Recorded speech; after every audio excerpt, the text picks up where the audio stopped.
Class 1 पिछली वाली थी, आज जो है ये क्लास 2 हो गई।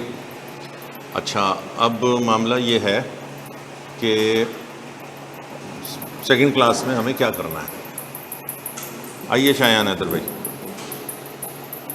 देखें कल हमने अभी मैं जो कल पढ़ा था ना वो भी रिकैप करूँगा, लेकिन हम अभी ताज़ा दिमाग से बैठे हैं ना, तो सबसे पहले मैं आपको 2 लीगल वर्ड्स और सिखाता हूँ। भाई लॉ की दुनिया है ना, तो लॉ की दुनिया में इंग्लिश के वर्ड्स जिनके लीगल मायने हैं वो हम सीख रहे हैं।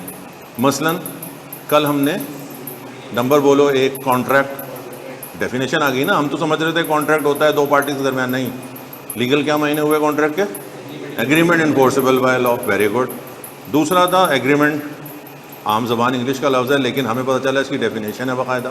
क्या तुम लोग अभी प्रॉमिस प्लस कंसिडरेशन कहोगे, लेकिन जब डेफिनेशन अभी मैं आज दिखाऊंगा तो आप कहोगे every promise forming consideration for each other is an agreement. यहीं आपको ये भी पता चला क्या, हालांकि मुझे रिवाइज नहीं कराना था लेकिन बात निकल गई तो मैं क्या करूं, कि सोशल एग्रीमेंट्स भी हैं जो बहन से हुआ था, और चोरों वाला मैं ये बोलूंगा तुम इलीगल एग्रीमेंट। आपने टेक्निकल बताना है तब मजा आएगा। मैं मिसाल देके आपको करूंगा ना, रेफरेंस टू द कॉन्टेक्स्ट। तो ये 2 हो गए। फिर हमने एक लफ्ज़ पढ़ा था प्रॉमिस, ये भी लीगल वर्ड है। एक्सेप्टेड प्रपोजल, वाह जीते रहो, आज भी तो शुरू में सुबह में फॉर्म में है मेरा भाई, वेरी गुड। और उसके बाद फिर हमने नीचे एक और वर्ड पढ़ा था कंसिडरेशन, वो क्या मतलब था? फिर हमने 2 और वर्ड पढ़े थे वी से, वैलिड और वॉइड। वैलिड तो सब तो याद है, माशाल्लाह, अल्लाह ताला ने जहन दिए, शुक्र अदा करें अल्लाह का। अच्छा, अभी मैं उस डेफिनेशन पे तो बाद में आऊँगा। जैसे कि मैंने कहा कि पहले हम 2 वर्ड्स जो हैं वो सीखेंगे। एक वर्ड है EXPRESS, ये आप साथ साथ लिख भी सकते हैं, और मैं जो आपको तंबीह लिया वो दूंगा, तो लिख लें तो ज़्यादा अच्छा है, क्योंकि लिखने में आपकी एक और एक्टिविटी, ऑनलाइन भी जो दोस्त हैं, कि लिखने में आपकी एक और एक्टिविटी इस्तेमाल हो जाती है, यानी कि आप हाथ भी इस्तेमाल कर रहे होते हैं, आंखें भी इस्तेमाल कर रहे होते हैं। तो एक्सप्रेस इंग्लिश में क्या मायने हैं एक्सप्रेस के? ही एक्सप्रेस्ड हिमसेल्फ वेरी वेल, उसने अपने आप को बहुत अच्छी तरीके से बयान किया, यही है ना? नहीं, ये लीगल वर्ड है। पूछो इसके मायने क्या हैं? अब आप आज के बाद से एक्सप्रेस के मायने कहेंगे बाय वर्ड्स। क्या कहेंगे एक्सप्रेस माने? अब सारी ज़िंदगी लॉ की अगर कोई आपका वास्ता पड़ता है तो एक्सप्रेसली का जहाँ वर्ड आएगा, एक्सप्रेस का जहाँ वर्ड आएगा, क्या मतलब होगा उसका?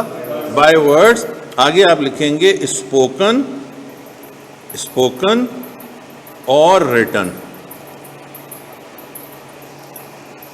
कुछ लोग इसको उल्टा बोलते हैं, वो नहीं करना आपने ये याद रखना है, एक्सप्रेस मीन्स बाय वर्ड्स, बस।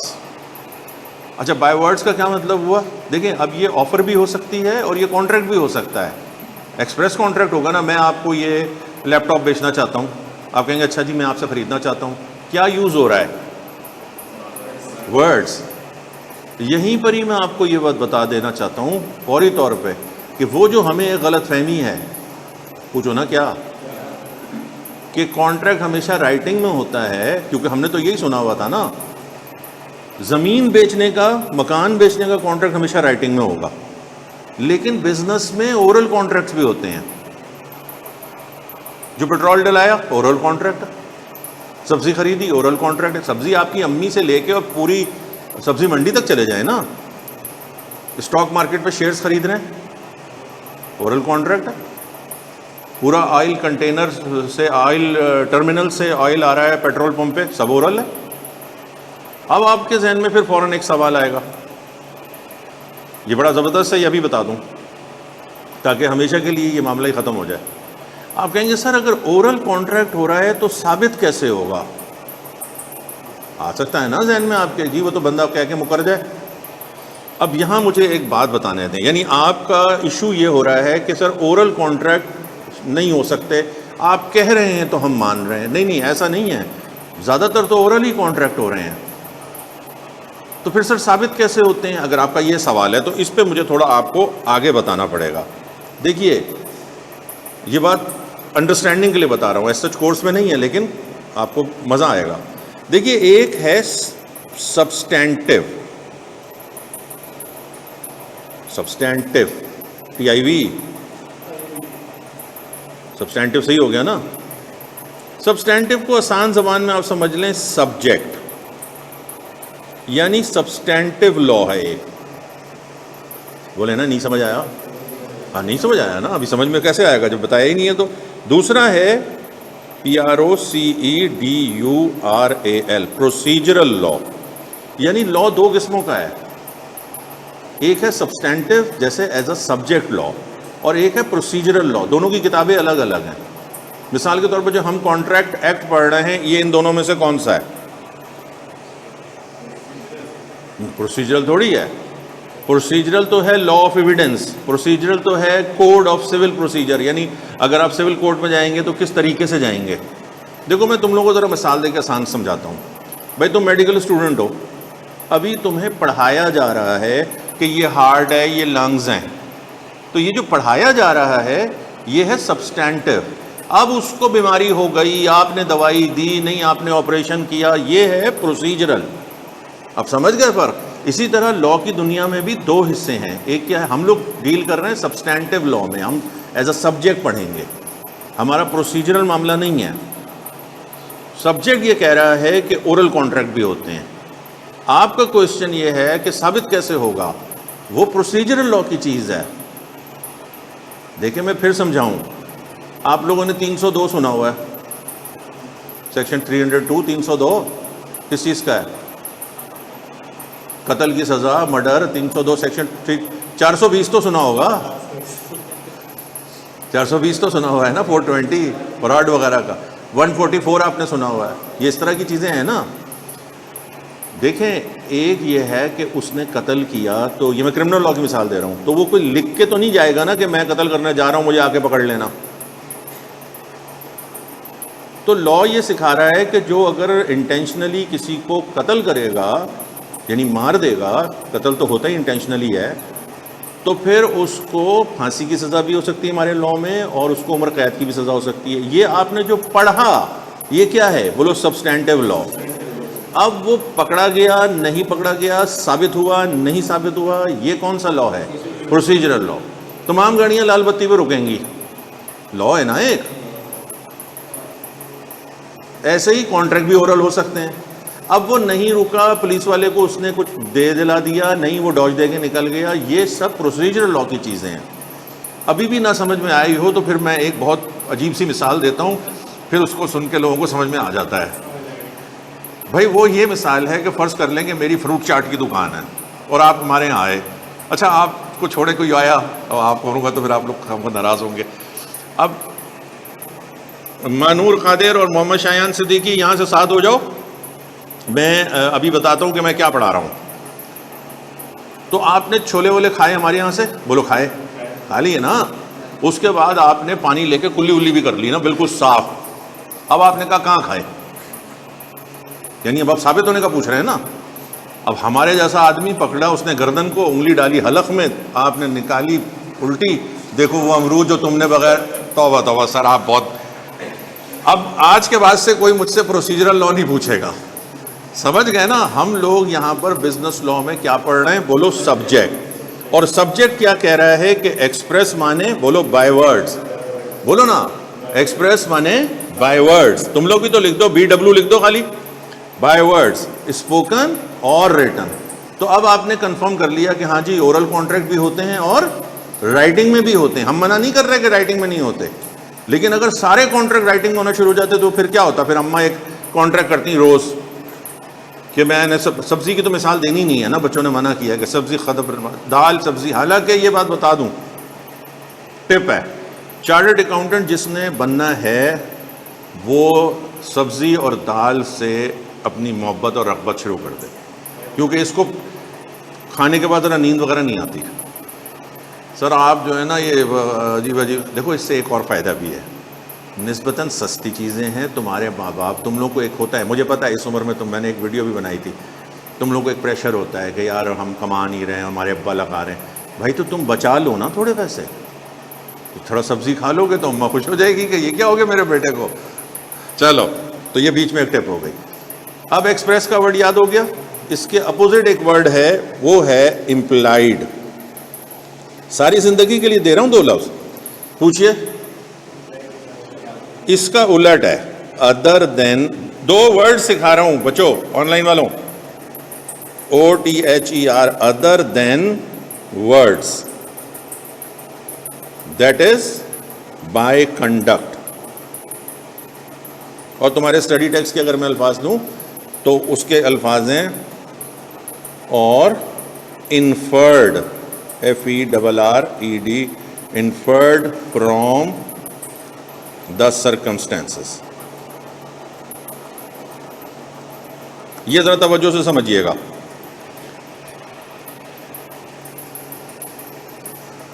जो लोग लेट ज्वाइन जिन्होंने किया है वो समझ लें कि अभी सर ने वहाँ से आगे पढ़ाना शुरू किया है, लेकिन अभी 2 लफ्ज़ नए सर ने ताज़ा सिखा दिए, लीगल वर्ड इंग्लिश में हैं।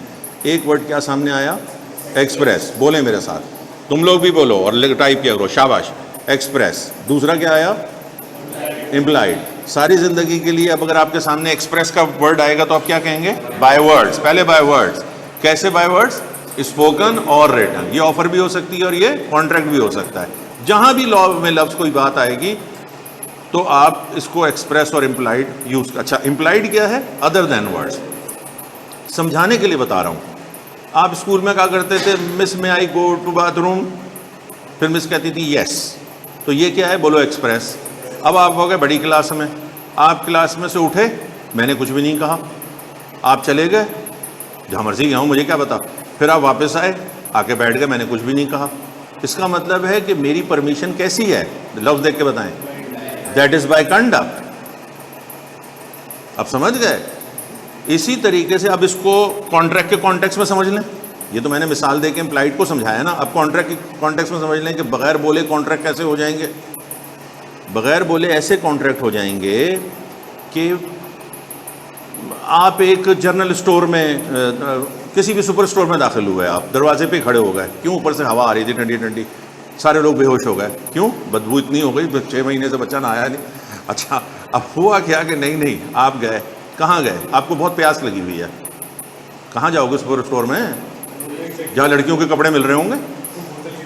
हाँ, बोतल। गरीब आदमी को मतलब मिसाल में भी केन नहीं याद आएगा, बोतल याद आएगी। चलो, तो आपने क्या किया कि रेफ्रिजरेटर खोला और केन निकाला। कुछ बोला है आपने अभी तक? बताएं। नहीं, आपने केन खोला। कैसे? ये इतना रेस जीता है ना भाई, जो ओ भाई आराम से खोल लो, खाली हल्के से खोला, वो थोड़ा सा अंदर रह गया, फिर क्या हुआ? आपने उसी में उंगली मार दी। तौबा, गंदे। अब आपने उसको पी लिया, बचपन आपको याद आ रहा है। एनीवेज, तो अब क्या हुआ कि आपने पी लिया और 200 रुपए आपने निकाले और दुकानदार को दे दिए। बताइए, कुछ आपने बोला?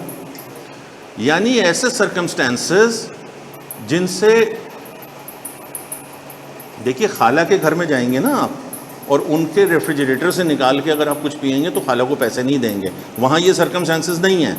ये देखें सर्कमस्टेंसेस, ये देखें लिखा हुआ है other than words, that is by conduct और इन्फर्ड। इन्फर्ड माने taking the meaning out of it. जब आप दुकान में दाखिल हो रहे हैं एक सुपरमार्केट में या जनरल स्टोर में, तो सर्कमस्टेंसेस ऐसे हैं कि यहां से आप कोई भी चीज उठाएंगे तो उसके पैसे देंगे, हालांकि आपको बोलने की जरूरत। अब ये एक बड़े आगे, बहुत इसका बहुत आगे भी जाएगा ये लफ्ज। अभी तो मैंने सिर्फ आपको ये 2 लफ्ज इंट्रोड्यूस करा दी क्योंकि ये पहले चैप्टर में हैं। तो अच्छी तरह से दोनों वर्ड्स क्लियर हो गए। एक्सप्रेस माने बाय वर्ड्स, इम्प्लाइड माने अदर देन वर्ड्स। चाहे कॉन्ट्रैक्ट के लिए इस्तेमाल हो, चाहे ऑफर के लिए इस्तेमाल हो, ये हम फिर आगे देखेंगे। चलिए, ये तो मैंने शुरू में ज़रा आप पर हमला कर दिया। एक के ताज़ा बच्चे आके बैठे हैं तो ज़रा ताज़ा जहन में 2 लफ्ज़ सिखा दूं। थोड़ा सा हमने रिवाइज भी किया है, आप शुरू का पोर्शन देख लीजिएगा। आप लोग भी थोड़ा सा शुरू का रिकॉर्डिंग का पोर्शन देख लीजिएगा, मैं रिपीट नहीं करना चाहता ताकि टाइम बचाएं हम लोग। अब हम बात कहाँ से शुरू करें? अब हम बात शुरू करते हैं कि जैसे आपको याद होगा, कल आपने एक डेफिनेशन याद की, an agreement enforce able by law. लिखना हो तो लिखते भी जाइएगा साथ साथ, और इसके आगे आपने लिख दिया इज अ कॉन्ट्रैक्ट, और इसके सामने आपने, कल मैंने नहीं लिखा था, आज मैंने लिख दिया। पूछें। लॉ में हर बात को एक नंबर दे दिया जाता है, जैसे अभी हम 302 कह रहे थे, 144 कह रहे थे, दफा 144। कॉन्ट्रैक्ट एक्ट में मैं आपको दिखाऊंगा कॉन्ट्रैक्ट एक्ट। ये देखें, ये मैंने यहाँ लगाया हुआ है, ये आप अगर देखेंगे, ये देखिए वो लॉ की किताब, अब मैं इसीलिए मैंने ये वाला अब बोर्ड यूज़ कर रहा हूँ। ये देखिए लिखा हुआ है कॉन्ट्रैक्ट एक्ट 1872, ये पूरी सॉफ्ट कॉपी है, ये मैं भेज दूंगा आज रजिस्टर्ड ग्रुप में। अच्छा, मैं चीज़ें सिर्फ रजिस्टर्ड ग्रुप में भेजूंगा भाई, जैसे मैंने आज OMS भेजी है, आप लोग फौरी तौर पर रजिस्टर्ड ग्रुप में, जो रिकॉर्डिंग वाले भी दोस्त हैं वो भी ये समझ लें, मैं रजिस्टर्ड ग्रुप में चीज़ें भेजूंगा बस, वंस फॉर ऑल। मैंने उसको पिन किया लिया ऊपर, तो मैं सबको नहीं भेजूंगा। जिन्होंने भी रजिस्टर्ड होना है वो रजिस्टर्ड करवा लें। ये आज की एक डेमो क्लास है, इसके बाद अब आपको क्लास यूट्यूब पे नहीं मिलेगी, उसके बाद अब आपको पोर्टल पे मिलेगी, ठीक है ना। तो ये इसकी सॉफ्ट कॉपी भी मैं आपको भेज दूंगा। अच्छा, अब आप लोगों को फ़ौरन एक जहन में सवाल आना चाहिए, हालांकि नहीं आने चाहिए अब आपको सवाल, पूछिए क्यों। जब आपने ये फैसला कर लिया कि मेरिट लेना है तो अब सवाल कोई नहीं रहा। हालांकि सवाल बनता है कि सर हम कॉन्ट्रैक्ट एक्ट से याद करेंगे या स्टडी टैक्स से। भाई आपका असल सोर्स है स्टडी टैक्स, और हम स्टडी टैक्स से भी याद नहीं करेंगे, हम स्टडी टैक्स की जो जंबील बनाएंगे ना, वन लाइनर, हम वो याद करेंगे खाली। ये तो रेफर करेंगे हम ओरिजिनल सोर्स देखेंगे। जैसे इस्लामियात की किताब, मिसाल के तौर पे कह रहा हूँ, इस्लामियात की किताब में कुरानी आयतें होती हैं ना, तो अब आपको मैं वो सिपारा जाके दिखाता हूँ। ये एक तरीके से समझ लीजिए लॉ की प्योर शक्ल में लॉ है। और ये मैं इसलिए पढ़ाता हूँ कि मुझे सर मसूद ने BCom में पढ़ाया था, और लॉ का होते हुए ये लॉ की किताब ना देखना मुझे नहीं अच्छा लगता है। और चूँकि लॉ का पेपर लीगल लैंग्वेज में आएगा या इंग्लिश में आएगा, दोनों के मिक्स में ही आएगा ना, तो इसलिए मैं ओरिजिनल आपको इसकी ओरिजिनल सोर्स भी बताऊंगा। ठीक हो गया। अब आप ये देखिए, इसका एक है प्रीएम्बल, इसको कहते हैं ऑब्जेक्ट। हर लॉ का एक मकसद होता है। फिर ये देखिए सेक्शन 1, ये हमारे कोर्स में है, शॉर्ट टाइटल, एक्सटेंड, कमेंसमेंट, ये 3 लफ्ज़ हैं। यानी कि शॉर्ट टाइटल, इसका नाम क्या है, द कॉन्ट्रैक्ट एक्ट 1872, कल भी हमने देखा था, याद है आपको। एक्सटेंड इसकी क्या है, होल ऑफ पाकिस्तान। और कब ये हुआ, फर्स्ट डे। ये मैं क्यों पढ़ाता हूँ, ये स्टडी टेक्स्ट में है और MCQs है और पहली चीज़ है। और एक बड़ा मशहूर और मारूफ मेरा जुमला है, कोई सुन ही नहीं रहा, क्या सुना। और मेरा मशहूर और मारूफ जुमला है ये, बिल्कुल ज़बरदस्त, थैंक यू। क्या नाम है तुम्हारा? इब्राहिम। मशहूर और मारूफ मेरा जुमला ये है कि किसी भी चीज़ का शुरू, जैसे आज की क्लास शुरू है, और किसी भी चीज़ का आखिर, जैसे कल आखिरी क्लास में आखिरी लफ्ज़ लीगल इंटेंशन बोला था, तो किसी भी चीज़ का शुरू और उसका आखिर मोस्ट एग्जामिनेबल होता है 90%। लिख लीजिए, आजमा लीजिए, मैं आपको साबित कर दूंगा। अच्छा, अभी जुमला तो पूरा सुन लीजिए। किसी भी चीज़ का शुरू और आखिर इंतहाई अहम है और बीच का आप छोड़ नहीं सकते। अब लड़का कहता है सर ये क्या बात हुई, नहीं आप समझे ही नहीं हमने क्या कहा। देखिए, जब हम एग्ज़ाम की तैयारी करेंगे ना, तो हम शुरू और आखिर को सबसे पहले करेंगे ताकि 90% हम सिक्योर हो जाए, और मैं ये एग्जाम में साबित करूंगा। चले बातें इधर उधर की बात में, ये मैंने चार्टर्ड अकाउंटेंसी की टिप दी है, तुम लोग एक किताब बना लो, how to become a chartered accountant, और उसमें ये टिप्स लिखते जाओ। 4वीं 5वीं टिप्स दे दी है मैंने भाई, अभी सब्जी वाली, और आज की ये दूसरी टिप क्या हुई। जो भी सब्जेक्ट पढ़ रहे हैं, जो भी टॉपिक पढ़ रहे हैं, उसका शुरू अच्छी तरह करने, और उसका 90% एग्जामिनर वहीं से सवाल देता है। अच्छा, अब ये देखिएगा, इसके बाद है ये सेक्शन 2 देख रहे हैं। अब इसके बाद क्या आया, बोले ए, फिर क्या आएगा, वाह ज़बरदस्त क्लास है, फिर C, फिर D, फिर E, फिर F, G, ये देखिए आ गया H, N agreement enforceable by law is a contract. दिखा दिया आपको, ये सिर्फ मुझे आपको सिर्फ ये दिखाना था।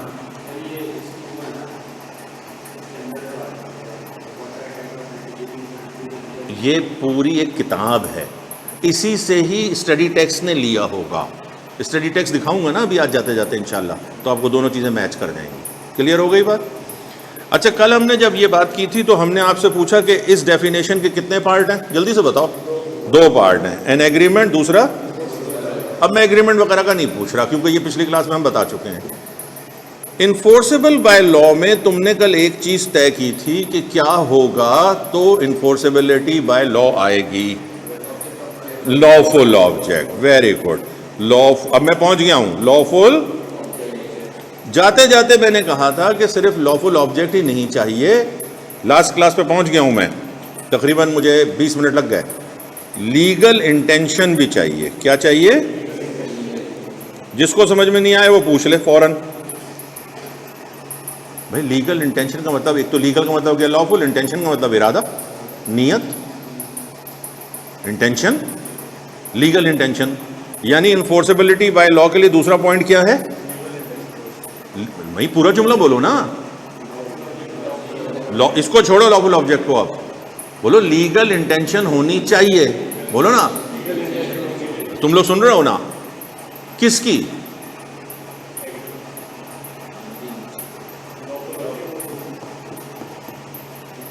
किसकी लीगल इंटेंशन होनी चाहिए? दोनों। शुक्रिया जायन भाई, ये लो तो अभी आधा घंटा लगाते इसमें, पता नहीं किसकी लीगल इंटेंशन होनी चाहिए, लबे शीरी की चाहिए कि दूध दुलारी की चाहिए। अबे वो मैंने वैसे ही बात की थी, तुम लोग का दिमाग उधर ही लगा हुआ है। लीगल इंटेंशन पार्टीज की होगी। अब सवाल पहले पैदा होगा कि सर लीगल इंटेंशन कैसे मालूम होगी? पूछे ना। नहीं, पहले मैं ये ना बता दूं कि लीगल इंटेंशन से होगा क्या, पहले मैं ये बताता हूं कि लीगल इंटेंशन से होगा क्या। लीगल इंटेंशन को मैं तुम लोगों की जबान में LI कर दूं। अब अगर मैं LI लिखूंगा तो लब इम्तियाज तो नहीं बोलोगे ना भाई? पहले LI का मतलब है लीगल इंटेंशन। ये अभी अभी बना है, ये कुछ चीज़ें हमारी एक्सटेम्पोर बनती हैं, तो ये अभी अभी LI बना है लीगल। तो ऐसे आज से पहले 30 साल 35 साल में ये नहीं बना था, तुम लोग जो ना करवाओ। तो अब लीगल इंटेंशन के लिए पहले मुझे, अच्छा मैं इधर एक चीज़ समझाऊंगा, जरा तवज्जो रखना, वो समझाने के लिए बताऊंगा, उसमें मत खो जाना कहीं, असल बात तुम लोग बताओगे। देखो ये दो दोस्त हैं, FRIEND, फ्रेंड, फ्रेंड्स।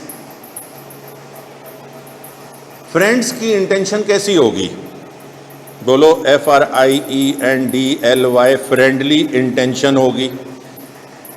भाई दोस्तों की नीयत तो दोस्तों दोस्तों। तुमने कल जब ये तुम्हें घर पे इसने छोड़ा, तुमने उतर के इसको बाइकी की तरह पैसे दिए? कल नहीं दिए ना?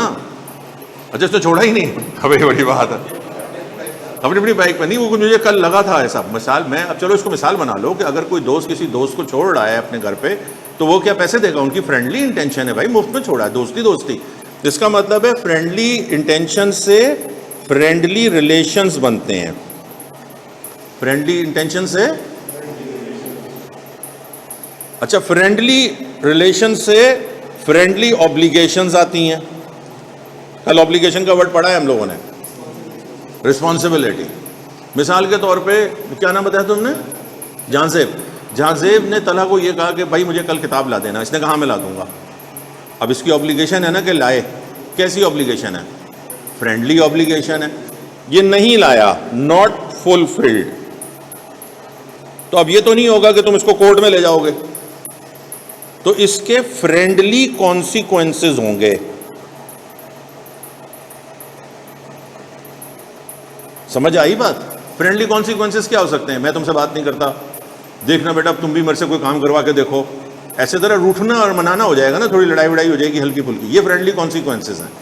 अच्छा ये मैंने क्यों पढ़ाया है कि कॉन्ट्रैक्ट के लिए वो कह रहा है कि लीगल इंटेंशन होनी चाहिए। क्या होनी चाहिए? अब इसको भूल जाओ, इसको सिर्फ अपनी याद दहानी के लिए रखो। लॉ में अब मुझे बताओ, इसको देख के बताओ कि लीगल इंटेंशन से क्या होगा, तुम लोग भी बताओ। वेरी गुड, बेहतरीन बता दिया कि लीगल रिलेशनशिप डेवलप हो जाएंगे। अच्छा लीगल रिलेशनशिप से क्या होगा? लीगल ऑब्लिगेशंस आ जाएंगी पार्टीज की। अब क्या होगा? अब अगर तोता होगा ना, स्टूडेंट नहीं होगा, तो कहेगा लीगल कॉन्सिक्वेंसेस। भाई आप बात ही नहीं समझ रहे। देखिए आपने दर्जी को, दर्जी नहीं इंग्लिश में बोलो, अरे टेलर का ज़माना नहीं है, डिज़ाइनर का ज़माना है ये। तुम लोग तो पता नहीं किसको पढ़ाने आ गए। डिज़ाइनर को तुमने, अभी तुम लोग अपना सूट वूट शेरवानी उरवानी सिलवाओगे, तुम्हें क्या पता? हमें पता है ना, हम बड़े हैं, थोड़े दिनों को कुछ बन जाओ फिर अम्मा को बोलेंगे। अभी तवज्जो से, अब जब तुम उसको डिज़ाइनर को अपना शलवार कमीज़ दोगे तो तुम्हारी इंटेंशन लीगल है ना भाई, वो सही बना के दे, तुम उसे पैसे दोगे, तो तुम्हारा और उसका रिलेशनशिप कैसा हो गया? अब उसकी ऑब्लिगेशन भी है, तुम्हारी ऑब्लिगेशन भी है, तुम पैसे दोगे, कपड़ा दोगे, वो शेरवानी बना के देगा। अब यहाँ पर अगर उसने सही सही शेरवानी बना के दे दी तो आप उसे पैसे देंगे, बात खत्म हो गई? नहीं, असल तो खेल है ये, क्या? If not fulfilled. यहां पर है ये, जो लड़का समझ के पढ़ेगा वो ये है कि if the legal obligations are not fulfilled. बोला करो, जो सोओगे नहीं फिर। मैंने कहा था, एक टिप दी थी तुम्हें, पानी लेकर आया करो। भाई जूस लेके आ गया, अब हमारी भी नीयत उधर ही लग गई। तुम्हें पता है हम तो किस किस्म के वही वाले बच्चे हैं, हम तो, हमारे तो बड़ा अच्छा बच्चा बूढ़ा बराबर वैसे ही। तो हंसते क्या हो यार, संजीदा बात है ये बहुत। तो इफ नॉट फुलफिल्ड तो क्या होगा भाई? उसने गलत, तुम्हारा 2.5 लाख रुपए की शेरवानी तुम्हारी उसने खराब सी थी, तो तुम कोर्ट में जाओगे। इसका मतलब क्या होगा कि लीगल कॉन्सिक्वेंसेस होंगे। यानी अब पूरी क्लास को ये बात पता चल गई कि लीगल इंटेंशन से क्या होता है। इंग्लिश में भी बता सकते हो, उर्दू में बता सकते हो, बता दो जरा सा। When parties have legal intentions, they develop, and legal relations creates legal obligations। सिर्फ साथ साथ ये लगाना है ना। फिर if the legal obligations are not, ये इंग्लिश आती है तुम लोगों को, मैं बार बार एतमाद दे रहा हूँ कि इस इंग्लिश पे पास हो जाओगे। इफ द, ये सारे टेक्निकल वर्ड्स हैं, इसकी जगह कुछ और लिखोगे तो फिर मामला गड़बड़ हो जाएगा।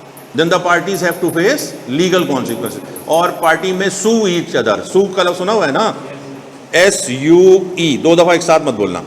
तो वैसे ही एहतियातन बताते हैं भाई, हर बात का मतलब मत समझा करो। सू माने, इसको सू भी बोलते हैं, इसको सूट भी बोलते हैं, SUIT, सूट, मुकदमा दायर करना। चलो अच्छा, वो अब आधे घंटे बाद हंसता है भाई। तो कुछ बात, लोग तो घर में जाके हंसते हैं, यकीन करें। लड़का बैठा बैठा पढ़ रहा, उसको मेरी बात याद आई, उसको समझ में आई, उस वक्त मुस्कुराने लगा। अम्मी ने अब्बा को कोनी मारी, देखिए बच्चा अकेला बैठा बैठा मुस्कुरा रहा है, आप समझ ही नहीं रहे बच्चा बड़ा हो गया। तो एनीवेज, तो तुम लोग मुझसे ये बातें मत करो, मैं पहले बता रहा हूँ, मुझे पढ़ाने दो सीधी तरीके से। अब आ गया 1 करोड़ रुपए का सवाल जी। जैसे मैं ये बोलता हूँ, मुझे लगने लगता है कि जैसे मैं शो में आ रहा हूँ, अमिताभ बच्चन, और अब आपके लिए पेश करते हैं। अबे चलो ना, तो बाप कर भाई, जरा सुन लो। क्या सुना? अब सबसे मुश्किल सवाल आ गया, लीगल इंटेंशन का पता कैसे चलेगा? मतलब क्या दिमाग खोल के देखेंगे हैं? ब्रेन सर्जरी हो रही है भाई, इंटेंशन देखनी है आज। लीगल इंटेंशन कैसे पता चलेगी? तो लॉ ने इसका एक इंतज़ाम किया है। सारे दोस्त साथ हैं? बताओ क्या आप ढूंढ रहे हैं? लीगल इंटेंशन कैसे मालूम करें? तवज्जो, ये सब मैं तुम्हें जंबील में दूंगा, इसलिए लिखने में रह जाओगे तो कोई इशू नहीं है। हाँ, तुम्हें ये इस बोर्ड की भी ज़रूरत नहीं होगी। वो जो मैं जंबील दूंगा और फिर आहिस्ता आहिस्ता तुम लोग बनाना शुरू करोगे तो फिर तुम्हारे पास सारी चीज़ें होंगी। मैं खुद ही बताऊंगा क्या लिखो क्या नहीं लिखो, कोई भी चीज़ होगी वो हम आपको साथ मिल के करेंगे। देखो, अब सबसे पहले तो आप यहाँ पर लिख लो LI, क्या मतलब हुआ? और यहाँ हम लगाया क्वेश्चन मार्क कि हमें पता कैसे चलेगा। तो लॉ ने क्या कहा है? लॉ ने कहा है, लॉ कह रहा है PRESUMPTION, प्रिजम्पशन है। क्या है? अब तुम लोगों में से जो ऑनलाइन बैठा हुआ और जिसको समझ में नहीं आ रहा, वो P करके क्वेश्चन मार्क लगा दिया करे, मुझे समझ में आ जाएगा कि प्रिजम्पशन के मायने तुम्हें नहीं पता। देखिए, प्रिजम्पशन को आप अभी इंग्लिश में ही रहने दें, इंग्लिश का लफ्ज़ है। आप प्री अज्यूम, कुछ समझ में आया? पहले से माने लेना। और आसान कर दूं, एज इट इज। कौन कह रहा है? लॉ कह रहा है कि इस बात को जो मैं आगे करने वाला हूं आप एज इट इज मान लें। अब आप कहेंगे कि सर हम, अच्छा कोई होते हैं ना कुछ जहन में, कुछ बच्चे ऐसे होते हैं, शायद में जरा मुझे सुनेंगे, कुछ बच्चे होते हैं कि सर क्यों मान लें? मैं कहता हूं भाई नहीं मानो, तुम चैलेंज कर दो। यानी ये बात लॉ कहता है कि चैलेंज भी हो सकती है। क्या पता चला? लॉ प्रिजम्पशन दे रहा है। क्या प्रिजम्पशन दे रहा है? देखो, लीगल इंटेंशन के हवाले से दे रहा है।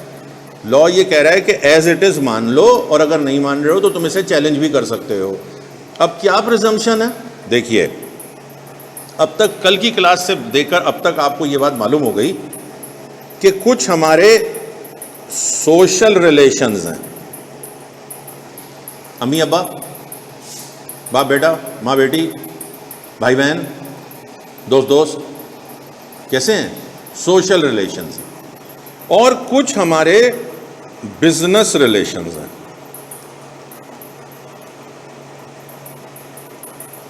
सही हो गया। बायर सेलर बोलो ना, बिजनेस रिलेशन। कार मैकेनिक और कार ओनर ठीक करवाने गया है, बिजनेस रिलेशनशिप है। हाँ, वेंडर वेंडी जो भी बोले आप, जो ये रिलेशन, एडवोकेट एंड क्लाइंट, कैसा रिलेशन? तो जब गिव एंड टेक हो रही है, कंसिडरेशन बायलैटरल है, यानी दो तरफा है, तो कैसा हो गया? बिजनेस रिलेशन हो गया। अब लॉ क्या कहता है कि क्या प्रिज्यूम करो, जरा तवज्जो कीजिएगा। तुम्हारे स्टडी टेक्स्ट का लफ्ज लिख रहा हूं, कहता है यूजुअली, USUALLY, हम लोग इसकी जगह लफ्ज इस्तेमाल करते हैं लॉ में जर्नली, दोनों के एक ही मायने हैं। जर्नली बोलो या यूजुअली बोलो। कहता है usually there is no legal intention. जरा तवज्जो रखेंगे, बड़ी बारीक सी बात है इसमें, और लॉ के वर्ड्स की अहमियत पता चलेगी।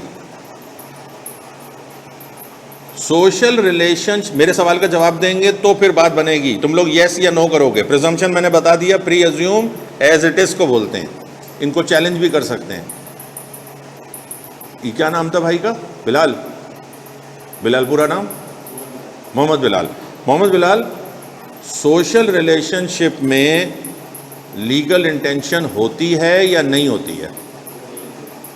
देखा, अब ये जवाब गलत हो जाएगा। इन्होंने कहा कि नहीं होती है। अब अगर मैं इस यूजुअली के वर्ड को हटा दूं यहां से, ये क्यों नहीं मिट रहा? अरे यार, ये इनका ये वाला चक्कर ही नहीं है, अब मुझे वो रबर आना पड़ेगा। बहुत मुश्किल काम है, इतना मैं अक्लमंद वो नहीं हूं। देखो, लॉ ने ये क्यों नहीं कहा कि there is no legal intention? तवज्जो कर रहे हैं? एक लफ्ज लिखा ना लॉ ने, और एक लफ्ज लिखने से क्या फर्क पड़ गया? हाँ, देखो ये तो बिल्कुल क्लियर कट हो गया, there is no legal intention. नहीं, उसने कहा नहीं नहीं नहीं, उसने कहा यूजुअली। इसका मतलब ये हुआ कि आम तौर से लीगल इंटेंशन नहीं होती। यूं नहीं, यूं समझ ले कि 99% नहीं होती, लेकिन कभी कभी हो भी सकती है।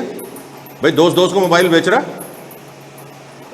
दोस्त को मोबाइल बेच रहा, और मोबाइल भी फिर अच्छा 2.5-3 लाख रुपए का, बड़ी पार्टियां हैं, और उसने पैसे नहीं दिए तो उसने जाके कोर्ट में सूट फाइल कर दिया, हालांकि सोशल रिलेशनशिप था, बोलो ना, लेकिन लीगल इंटेंशन थी। लेकिन भाई मैं क्या समझा सका कि नहीं समझा सका कि सोशल रिलेशनशिप में लीगल इंटेंशन होती है या नहीं होती है? सवाल के जवाब पे डिपेंड करेगा कि मैंने कैसा पढ़ाया। ऐसे थोड़ी जवाब आएगा। या तो आप यही लिखा हुआ पढ़ दें, या आप उर्दू में जवाब दें।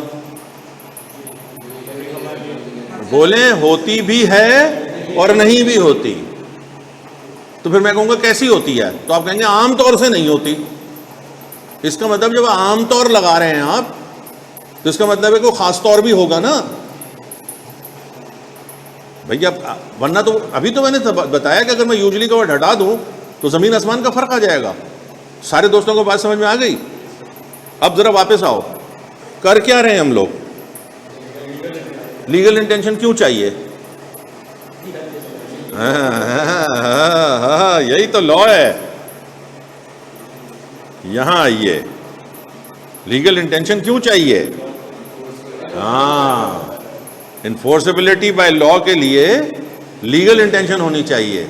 फिर हमने बताया कि लीगल इंटेंशन से क्या होता है। अब हम ये बता रहे हैं, ये कैसे जाएगा वापस? ये पीआरसी की खुल गई। हाँ चलो, लॉ ने बताया कि भाई प्रिज्यूम कर लो, जीते रहो Shayan Siddiqui, there is usually there is no legal intention. अब फिर तुम्हारा सवाल, जो जहन वाला सवाल हो गया, सर हमें कैसे पता चलेगा? भाई ये बात पता चलेगी कोर्ट में। आप तो अभी थ्योरी पढ़ लें। जब वो सूट फाइल करने के लिए जा रहा है और जब वो पैसे ले रहा है, और बड़े भाई और छोटे भाई के दरमियान गाड़ी बिक रही है और पैसों में बिक रही है, तो साफ नजर आ रहा है। जब अब्बा की डेथ हुई और चारों भाई बहन जो हैं वो हिस्से लेने के लिए कोर्ट में पहुंच गए, तो क्या नजर आ रहा है? लीगल इंटेंशन है। तो वो पता चल जाएगा। आप तो प्रिजम्पशन याद कीजिए। अब आगे बढ़ाइए टॉपिक को, पूछे ना, पूछे बिजनेस रिलेशन में लीगल इंटेंशन का क्या प्रिजम्पशन है? बोले सवाल पूछें। बिजनेस रिलेशंस में लीगल इंटेंशन की क्या प्रिजम्पशन है? जनाब वही लफ्ज इस्तेमाल करेगा, वो कहेगा यूजुअली देयर इज, मैं जरा बड़ा करके लिख रहा हूं इसको ताकि आप लोगों को याद रहे, देयर इज लीगल इंटेंशन। यानी बिजनेस में भी लीगल इंटेंशन नहीं भी हो सकती। अच्छा मेरे अपने साथ हुआ है ना भाई, मैं गया एक जगह, वही जो अभी मैंने तुम्हें बताया, मैंने एक कोल्ड ड्रिंक ली और मैंने एक सैंडविच लिया, और मैं जब काउंटर पे पहुंचा तो वो मुस्कुरा रहा, नहीं सर आपसे नहीं लेने। अब मुझे पता चला जैसे उसने मुझे सर कहा, अब समझ गए, हालांकि बिजनेस की जगह पे बैठा हुआ है लेकिन उसकी लीगल इंटेंशन नहीं है। तो इसका मतलब है कि बिजनेस में भी लीगल इंटेंशन नहीं होती। और मिसाल दे देता हूं, आपके अब्बू रेंट अ कार का काम करते हैं, उन्हें पता चल गया कि मैं आपका टीचर हूं, अब्बा बिजनेस करते हैं, मैं हैदराबाद लेके गया अब्बा से गाड़ी, वापस भी लेकर आया, अब पैसे दे रहा हूं तो ले नहीं रहे। क्या पता चला कि बिजनेस रिलेशन में भी लीगल इंटेंशन, लेकिन इसका क्या मतलब है 99% होती है। तो फॉर्मूला तो बन गया ना, फॉर्मूला तो बन गया ना लीगल इंटेंशन मालूम होने का। यानी सबसे पहले कोर्ट क्या देखेगी? बोलो या तो सोशल रिलेशनशिप है, या फिर अगर बिजनेस रिलेशनशिप है तो ज्यादा चांसेस क्या हैं? लीगल इंटेंशन है। अनलेस अदरवाइज एग्रीड, जैसे अब्बा की और मेरे दरमियान एक तरह से इंप्लाइडली तय हो गया। देख रहे हो इंप्लाइड का लफ्ज इस्तेमाल किया मैंने। हाँ, अदर देन वर्ड्स, अब्बा ने ये बात तय नहीं की थी मुझसे कि मैं आपसे पैसे नहीं लूंगा। ये तो जब मैं वापस आया तो अब्बा क्या कह रहे हैं, नहीं नहीं भाई साहब कोई इतना इशू नहीं है, कितने अच्छे अब्बा हैं तुम्हारे। तो मिसाल में तो कर लो, तो ओए सच में अच्छे हैं। चलो भाई ये मजा आ रहा है कि नहीं? कुछ समझ में आ रहा है कि नहीं? क्या समझ आ रहा है? कॉन्ट्रैक्ट की एक डेफिनेशन है, क्या है? कॉन्ट्रैक्ट की एक क्या डेफिनेशन है? Agreement enforceable by law. बिल्कुल सही है। एग्रीमेंट को तो भी साइड में करो। इन्फोर्सेबिलिटी बाय लॉ के लिए 2 पॉइंट मिल गए पूरी क्लास को। यार ये खाली वर्ड क्यों बोलते हो? लॉफुल, ये भी तो बोलो होना चाहिए। लॉफुल ऑब्जेक्ट होना चाहिए और लीगल इंटेंशन होनी चाहिए। उर्दू तो पूरी बोलो ना, फिर इंग्लिश में बोल देंगे कि for enforceability there must be lawful object and parties must have legal intention. कुछ ठीक हो गया ना? तो अभी उस वक्त से लेके अब तक क्या किया भाई? क्लास शुरू, तुम्हें पता है ना, बीच में मैं रिकैप करता हूं ताकि साथ के साथ ही आपको मैं रिवीजन स्ट्रेटजी भी बताऊंगा। देखिए मैंने एक बात कही है, मैं उसको पूरा करके दिखाऊंगा। क्या? जब कोर्स खत्म होगा तो तकरीबन 90% सिलेबस आपको याद हो चुका होगा। बस क्लास में आते रहिए, जगाना मेरा काम है। रेगुलर क्लास लेनी है, और रेगुलर क्लास में ये ज़रा देख लें भाई, मैं कल की क्लास में अटेंडेंस लूँगा। पूछे अटेंडेंस का क्या मसला है? अटेंडेंस का ये मसला है कि वो जो मैं ड्राफ्टिंग कराता हूँ ना, मैं सिर्फ उनकी ड्राफ्टिंग कराता हूँ जो रेगुलर स्टूडेंट्स हैं। हाँ, अगर कोई रिकॉर्डिंग वाले भी हैं तो वो पहले मुझसे रब्ता करके अपना तारुफ करा देते हैं कि सर हम खाली रिकॉर्डिंग लेते हैं, हमारा कोई मसला है, ये है वो है। फिर मैं उनसे अप टू डेट होता रहता हूँ। तो मुझे रेगुलर चाहिए, चाहे आप फिज़िकल हो, चाहे आप ऑनलाइन हो, चाहे आप रिकॉर्डिंग पे हो। तकरीर ख़त्म, समेटेंगे बाद में ज़रा, अभी ज़रा इसको और थोड़ा आगे बढ़ाते हैं। भाई तुमने इन्फोर्सेबिलिटी बाय लॉ को तो देख लिया, तुम्हारा एक लफ्ज़ था एग्रीमेंट। कॉन्ट्रैक्ट और एग्रीमेंट का फ़र्क बताओ। मैंने फ़र्क बताने का एक तरीक़ा बताया।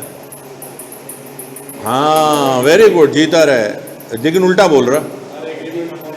Every contract is an agreement, क्योंकि डेफिनेशन याद रखें ना, but not every agreement is a contract. देखो ना, समझो बात को।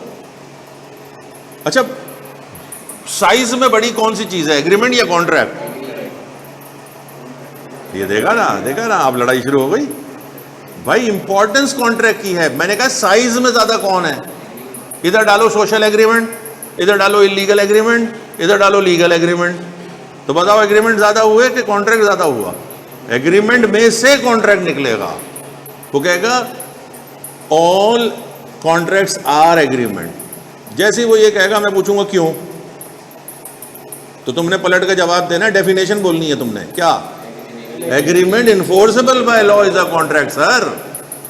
अब तुम ये कह रहे हो कि all contracts are agreements, all contracts are उल्टो, but all agreements are not necessarily contract. बिल्कुल सही हो गया। Only those agreements are contract which are enforceable by law. क्या यान भाई इधर उधर हो गए? नहीं, एप्पल साइडर ने काम शुरू कर दिया और पियो हमारे सामने। तो आइंदा नहीं पिएगा, छुपा के ले रहे ना उस पर टिश्यू पेपर लपेट के। नहीं, खाने पीने की चीज़ ला सकते हैं मेरी क्लास में, कोई इशू नहीं है, एज लॉन्ग एज आप किसी को डिस्टर्ब ना कर रहे हो। मसलन आप क्रंची किस्म की चिप्स खा रहे हो, साथ वाले को मुंह में पानी आ रहा हो, बोले भाई हो गया काम। अब मैं आवाज़ निकाल के बताना नहीं चाहता, अजीब सा ना रिकॉर्डिंग लगेगी, तो ये नहीं है। सुकून से अपना खा लिया, पीछे बैठ के फिर आगे क्लास ले ली। चलो जी आ गए। अब एग्रीमेंट में आ जाइए ज़रा। हमारी एग्रीमेंट में आपने क्या निकाला था? P + C, यही करा था ना। अब इस P को उठाइए। प्रॉमिस कैसे बना था? PROMISE, promise is equal to, हाँ, इसको ऑफर कह लें, इसको एक्सेप्टेंस कह लें। वैसे तो ये अलग अलग टॉपिक हैं, लेकिन मेरा ख्याल है मैं इस वक्त ऑफर थोड़ा सा बता ही दूं, हल्का फुल्का। अच्छा, लीगल वर्ड है ऑफर या तवज्जो करो भाई, ये लीगल वर्ड है या इंग्लिश का वर्ड है? दोनों नहीं, हमारे लॉ की क्लास में बैठे हुए हो। देखिए, आम जबान में आप लोगों को 2 क्लासों पहले बड़ी सुकून की जिंदगी थी आपकी, ये चक्कर ही नहीं था। लेकिन आपने तो आ बैल मुझे मार नहीं, मतलब आप मुस्कुरा किस बात में रहे, इस पे मुहावरे का ये थोड़ी मतलब है। आपने लॉ को कहा है कि भैया हमने लॉ लेना है। अब जब आपने कहा भाई लॉ लेना है, तो लॉ ने कहा फिर मेरी दुनिया के अल्फाज सीखो। अब ऑफर तो ये है ना कि हाँ आई एम गिविंग यू, नहीं, इट्स अ लीगल वर्ड और इसकी एक डेफिनेशन है जो कि सेक्शन 2A में दी हुई है। क्या डेफिनेशन है? वहाँ से दिखा दूँ या लिख देता हूँ यहाँ पे पहले मैं या वहीं से दिखा दूँ? वहीं से दिखा दूँ, लिखने का टाइम बच जाएगा। स्ट्रीट एक्ट से दिखा दूँ या बेयर एक्ट से दिखाऊँ? चॉइस है। नहीं, हम आपकी मर्जी है, आपकी ज़िंदगी। आप बेयर एक्ट से दिखाऊँ, बेयर एक्ट का मतलब वो कानून की उस किताब से दिखाऊँ या बेयर एक्ट से दिखाएँ? बेयर एक्ट से दिखाएँ जी, बेयर एक्ट से दिखाएँ जी। ये आ गया आपका, तो ये मुझे पता नहीं, मैं किस चीज़ को हाथ लगा देता हूँ, ये फिर चीज़ें खुल जाती हैं। दुआ करें कि ये ऐसा ही रहे। ये ले जी, इसको थोड़ा सा बड़ा करते हैं ताकि सारे लोग अच्छी तरह देख लें, और ये अभी बिल्कुल याद हो जाएगी।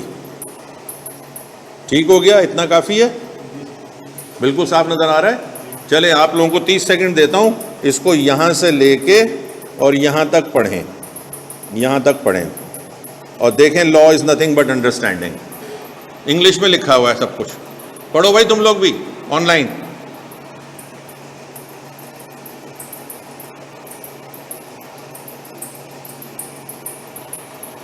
जब पढ़ ले तो ऐसे हाथ ऐसे खड़ा कर दें ताकि, और आप लोग वाई लिख दीजिएगा। कुछ समझ आया? हाँ, तो कोई बात नहीं, कोई बात नहीं। असल में ये लीगल लैंग्वेज है। अब आप लीगल लैंग्वेज को पढ़ना सीखेंगे, और जब आप लीगल लैंग्वेज को पढ़ना सीखेंगे, ये कोर्स में है, तो फिर आप पेपर भी, आपको वो जो 6 सफ़े का पेपर नहीं था, वो भी आपको पढ़ना आ जाएगा। अब इसको कैसे पढ़ना है? देखिए, सबसे पहले तो हम इसको ब्रेक कर लेंगे। सबसे पहले हम इसे ब्रेक करेंगे। 1 मिनट, ज़रा मैं इसका ड्रॉ निकालूं, ये मिटाऊं, दोबारा ये करूं। देखिए, व्हेन वन पर्सन, इसको हम एक भी कह सकते हैं, इसको हम अलग कर रहे हैं। When one person signifies to another, नहीं बल्कि ऐसे कर लें, ये एक बड़ा जुमला है और इसको यूं कर लें, 2 में हिस्सों बांट लें। When one person signifies to another, इसके ऊपर हम 1 लिख देते हैं। पहले हम इसको समझेंगे। क्या चीज़? बोले हिज विलिंगनेस। दूसरी चीज़ ज़रा सीखिएगा, बिल्कुल ये लॉ पढ़ना सिखा रहा हूँ। नंबर 3, क्या, किस लिए? टू डू और एब्सटेन। अब ये लफ्ज़ थोड़ा मुश्किल लग रहा है, ये लफ्ज़ भी मुश्किल लगा है थोड़ा। सिग्निफाइज का मतलब होता है,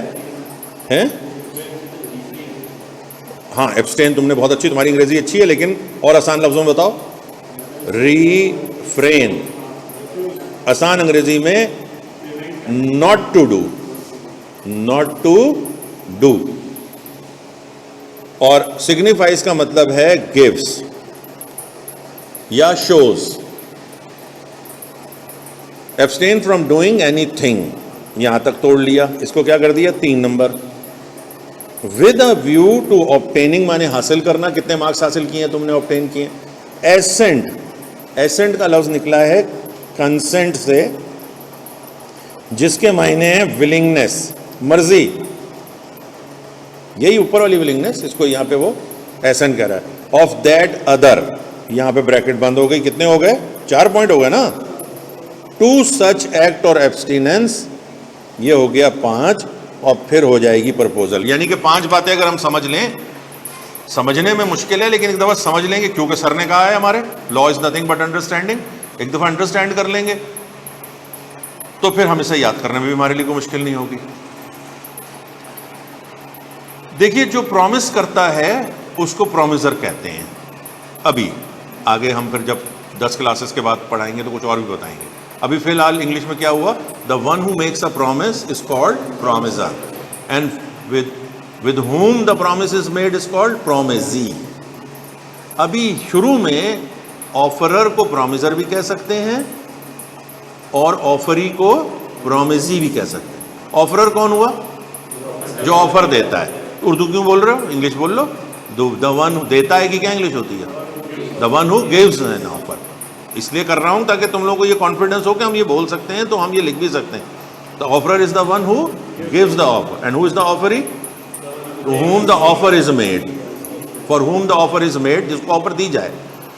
अब मैं जब ये कहता हूं कि मैं भी आपको ऑफर दे सकता हूं, आप भी मुझे ऑफर दे सकते हैं, इनिशिएट ऑफर से होगा ना। तो ऑफर में असल में हम क्या दे रहे होते हैं, हम लैपटॉप थोड़ी दे रहे होते हैं। भाई ये लैपटॉप मेरा है, सुन रहा है कोई, क्या ये लैपटॉप मेरा है। अब ये लैपटॉप मैं आपको बेचना चाहता हूं, मैं आपको ऑफर कर रहा हूं। मैं कौन हुआ, ऑफरर, और आप कौन हुए, तो मैं आपको क्या दे रहा हूं, ऑफर तो दे रहा हूं। ऑफर में दे क्या रहा हूं, नहीं लैपटॉप नहीं दे रहा हूं, जरा समझिएगा, नहीं, मैं असल में अपनी मर्जी दे रहा हूं आपको। जब भी कोई शख्स ऑफर करता है तो वो दरअसल अपनी विलिंगनेस देता है। भाई ये लैपटॉप यहां पड़ा हुआ है, खामोशी से, आप भी खामोश, मैं भी खामोश, कुछ नहीं दे रहा मैं आपको। लेकिन जब मैं आपको ऑफर कर रहा हूं तो असल में मैं आपको, भाई ये तो लैपटॉप है, यहां पर रेफ्रिजरेटर पड़ा हुआ है, वहां पे मोबाइल पड़े हुए हैं। तो जब भी कोई शख्स ऑफर कर रहा है तो वो असल में क्या कर रहा है, बोलो विलिंगनेस शो कर रहा है, बोले ना। हाँ, किसको, किसी को करेगा ना, अपने आप को तो नहीं कर सकता। ऑफर के लिए जरूरी है कि कोई हो सामने। मतलब आप जंगलों में चले गए और वहां जाके आप कह रहे हैं मैं मोटरसाइकिल बेच रहा हूं, इको हो रहा है ना, ड्रामाटाइज भी करते हैं ना थोड़ा लॉ को। तो इसका कौवों ने वहां से कहा और एक्सेप्टेंस हो गई, लो भाई कौवों को मोटरसाइकिल बिक गई। अजीब। असल में आप कार्टून अगर देखें ना, नहीं मेरी तरफ मत देखें, गलत मौके पे गलत जगह देखता है, तो उसमें बड़ी क्रिएटिविटी है। अगर आप गौर करें कभी तो उसमें इंग्लिश भी बड़ी ज़बरदस्त इस्तेमाल होती है। एनीवेज, तो देखें पहला हिस्सा आपका क्लियर हो गया। बोले व्हेन वन पर्सन, बोलो ना, सिग्निफाइज यानी गिव्स टू अनदर, इसका मतलब है वन पर्सन आपको क्लियर है। ये वन पर्सन कौन है, ऑफरर है। क्या कर रहा है ऑफरर, शो कर रहा है, किसको, अनदर को। तो पहला जुमला क्लियर हो गया, when one person signifies to another. क्या चीज, ये हिज किसके लिए लिखा है उसने, ऑफरर के लिए। ये एक एक लफ्ज अहम है। क्या चीज दे रहा है, अपनी विलिंगनेस। अच्छा, अब विलिंगनेस ज़हन में रखिएगा, हम दो ही चीजों की दे सकते हैं सिर्फ, या हम किसी काम के करने की दे सकते हैं या नहीं करने की दे सकते हैं। बोले नहीं समझ आया भाई, दुनिया में हम दो ही काम करते हैं, या हम कुछ करते हैं या हम कुछ नहीं करते। अब वो फलसफा है कि जब हम कुछ नहीं कर रहे होते तब भी तो हम कर रहे हैं, भैया ये रहने दो, फिर मुझे कुछ और याद आ जाएगा, इधर ही रहो ज़रा लॉ में, फिलॉसफी मत जाओ। सारे दोस्त क्लियर हुए? मिसाल सुन लो ना, पहले एक मिसाल समझाता हूँ फिर लीगल मिसाल दूंगा। रात को अम्मा आई, बड़ी मशहूर मारूफ मिसाल है, मसूद साहब ने मुझे दी थी, मैं आज तक देता हूँ। उसका अगला हिस्सा मेरा है, सर ने तो सिर्फ इतनी दी थी कि रात को अम्मा आई, कहा पढ़ो मत, दूध पियो, सो जाओ। 3 कमांड्स दी हैं अम्मा ने, पढ़ो मत नॉट टू डू, दूध पियो टू डू, सो जाओ टू डू। अब इसके आगे मेरा कैरेक्टर शुरू होता है। मैंने कहा ये अम्मा ने जो कहा है कितनी अच्छी अम्मा है, अल्लाह हर एक को दो दे। अच्छा आमीन ना बोल, जरा सुनो जरा इसकी, अब वापस जाएंगे, बुरी बात है। तो संजीदा रह के पढ़ाना इम्तियाज मलिक, बहुत आप ये उम्र देखें अपनी। अच्छा सॉरी, तो बड़ी मुश्किल हो गई यार। चलो एनीवेज, तो अभी समझ में आ गया। अब आप इस 99% तो टू डू ही है। यानी मैं आपको आलू बेच रहा हूं, बोलो ना टू डू। मैं आपको चेयर्स बेच रहा हूं, मैं आपको क्लॉथ कपड़े बेच रहा हूं, टू डू। मोटरसाइकिल, जितना भी कारोबार हो रहा है वो ज्यादातर क्या है, टू डू। तो सर नॉट टू डू की क्या मिसाल है? नॉट टू डू की मिसाल मैं दे देता हूं ताकि आपको समझ में आ जाए, ज्यादातर टू डू ही होगा। नॉट टू डू की मिसाल के लिए जरा मैं इधर ले जाऊंगा आपको। देखिए ए जो है ये एक क्रेडिटर है, CR लिख दूं खाली, काफी है। ए कौन है? तो इन्होंने क्या दिया हुआ होगा? इंग्लिश में तो देंगे नहीं ना, इंग्लिश में तो देंगे ही नहीं। अबे लोन दिया होगा कोई। तो जो बी है वो क्या बन गए, बोलो डेटर। आधे ज्यादा तो लोग इसको डेप्टर बोल रहे होते हैं। भाई वो डेबिट है, ये डेटर है। दांतों को ऐसे करके डेटर, डेबिट, डेट। मुश्किल अंग्रेजी है, कहीं पे बी साइलेंट कहीं पे नहीं, तो इसलिए सीखना पड़ता है। एनीवेज, बी कौन है? डेटर है। कितना लोन दिया हुआ है? अबे भाई कोई भी कर लो, 100K दिया हुआ है, 1 लाख दिया हुआ है। कितने महीनों के लिए दिया हुआ है? 3 मंथ्स के लिए। टाइम वगैरह इंपॉर्टेंट है ना अभी जरा। अच्छा, जब ये लोन देते हैं तो आप लोगों को पता है ना कि ये लाइबिलिटी है। अभी फौरन तो नहीं क्लेम कर सकते ना, ये इनका राइट नहीं है। ए का भी कोई राइट, उसने तो लोन दे दिया ना 3 महीने के लिए, उसका तो राइट या क्लेम बनेगा 3 महीनों के बाद। 3 महीनों के बाद जो बनता है उसको कहते हैं क्लेम। क्या कहते हैं? अब समझ में आ गया।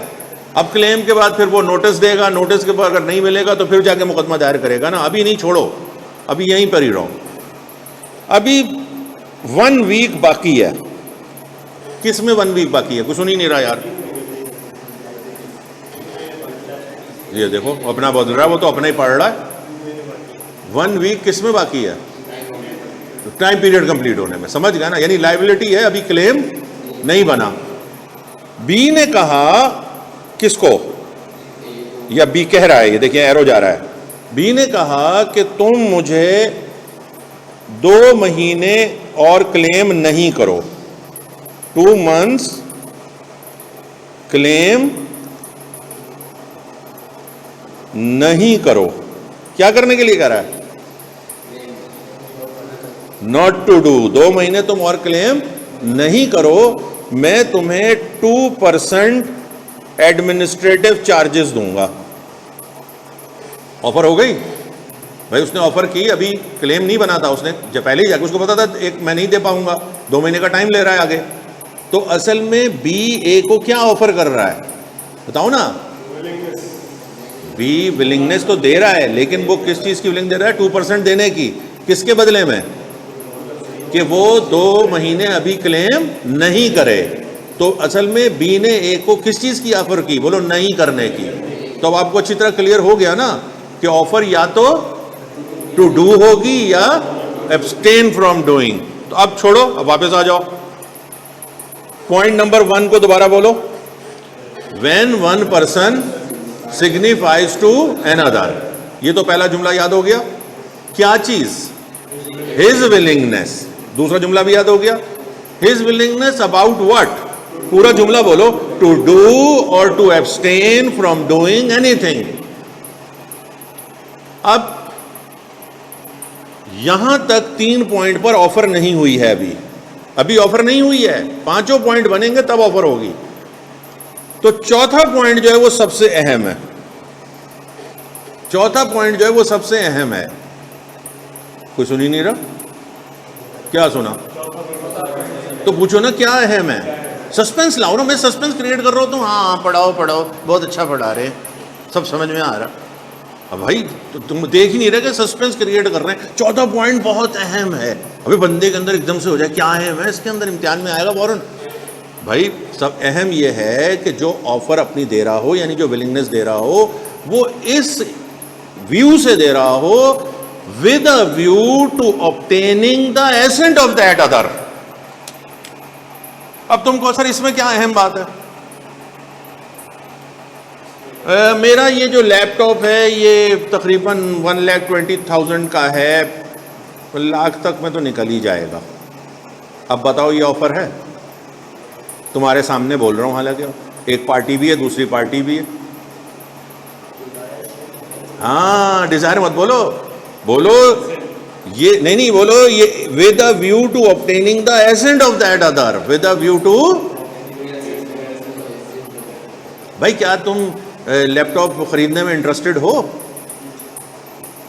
अब ये मैं अपनी विलिंगनेस थोड़ी दे रहा हूं, ये तो मैंने एक क्वेश्चन किया है। आप समझ रहे हैं, शुरू में जो बातचीत होगी वो निगोशिएशन भी हो सकती है और पहली चीज ही ऑफर हो सकती है। जब मैं कहूं जहां से, या मैं आप सबको कहूं भाई ये मैं लैपटॉप 80,000 का आपको देने के लिए तैयार हूं, तो पहले ही जुमला क्या हो गया? तो जब मैंने ये चौथा पॉइंट कहा तो असल में क्या इंपॉर्टेंट हुआ कि जो ऑफर दे रहा हो, जो विलिंगनेस दे रहा हो, वो इस इंटेंशन से दे रहा हो to obtain the assent of that other. मेरे साथ बोलो, मेरे साथ बोलोगे तो मजा आएगा। बोलो with a view to obtain, उधर सामने देख के बोल सकते हैं, विद अ व्यू। तुम लोग भी ऑनलाइन वालों अपने घर में बोलो, ईमानदारी की बात है, with a view to obtaining the assent of that other. अच्छा अब मैं यहां पे एक सवाल करूंगा, हर दफा सवाल करूंगा, याद रखिएगा। क्या मैं कहूंगा क्या सामने वाले ने अपनी विलिंगनेस दे दी? आप इसका जवाब दीजिए। हाँ अगर आपने कहा तो ये तो एक्सेप्टेंस हो गई, और अगर तुम जैसे गर्दन हिला रहे हो कि नहीं तो ये रिजेक्शन हो गई। भाई इसका जवाब ये है कि आपसे जब भी मैं ये पूछूं कि क्या सामने वाले ने अपनी एसेंट दे दी, तो आप कहेंगे हमें इससे गर्ज नहीं है।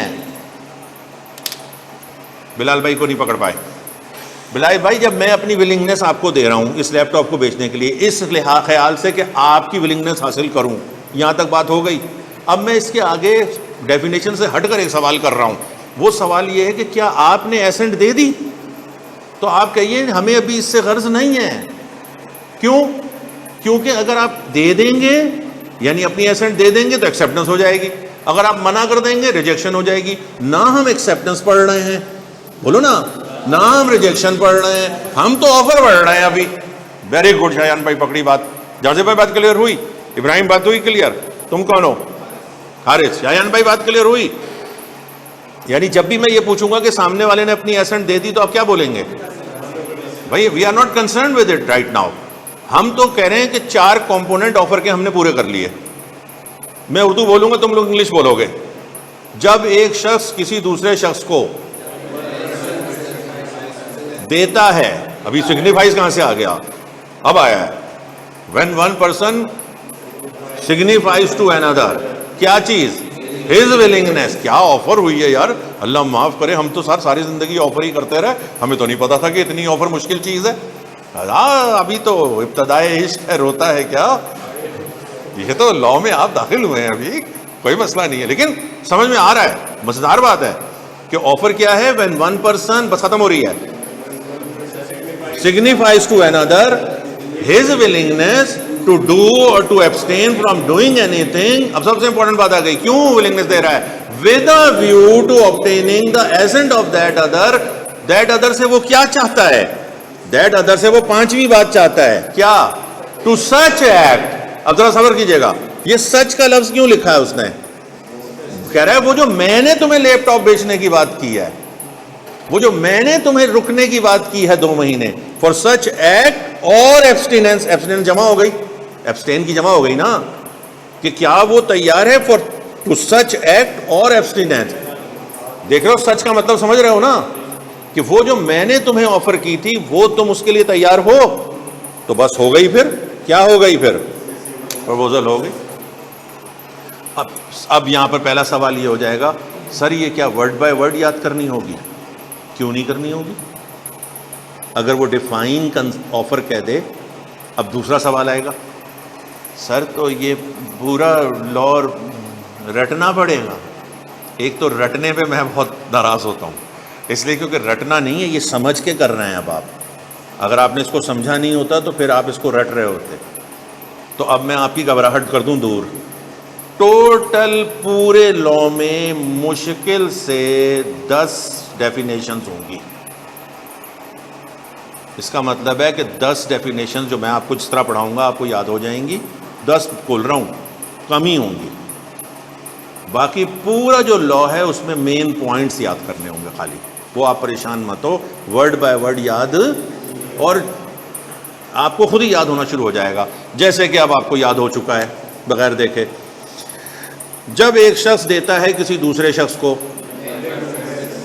बोलो ना, बोलोगे तो याद रहेगा। When one person signifies to, क्या चीज, किस लिए, टू डू और to abstain from doing anything, किस ख्याल से, with a view to obtaining the assent of that other के, टू सच एक्ट और एब्सटिनेंस ही is said to make a proposal. भाई थोड़ी बहुत तो बात समझ आ गई ना, थोड़ा भी आगे हम इसको देखेंगे। अब यहां पर हम रोकते हैं क्योंकि हमने तगड़ी आज की क्लास कर ली है, तगड़ी क्लास हमने कर ली है। अब हम आपको ये दिखाना चाहते हैं कि ये जो आपने 2 क्लासेस ली हैं, इसके बाद स्टडी टेक्स्ट आपके लिए कैसा हो गया। आइए देखिए, ये चैप्टर 2 आपके सामने है। ये ऑफर का वर्ड अब आपके लिए ऑफर नहीं रहा, बल्कि अभी जो डेफिनेशन पढ़ी है वो हो गया। ये अभी आपने नहीं किया है, इस पे क्वेश्चन मार्क हो गया। ये लफ्ज़ अभी आपने नहीं किया है, रेवोकेशन माने होता है वापस लेना। अब आप आ जाइए, बस मैं ज़रा सा दिखाना चाह रहा हूँ कि कैसे, जब मैं आज आपके साथ पढ़ दूंगा, फिर मैं कहूँगा जी स्टडी टेक्स्ट पढ़ लीजिएगा, आप समझ गए। फिर मैं 1-2 दिन के बाद, 4 दिन के बाद आपके साथ तय कर लूँगा, हाँ भाई पूछो का सेशन कब होगा। पूछो का मतलब ये कि स्टडी टेक्स्ट में से अगर कुछ पूछना है तो। कल हम ये बात क्लियर कर चुके हैं क्या,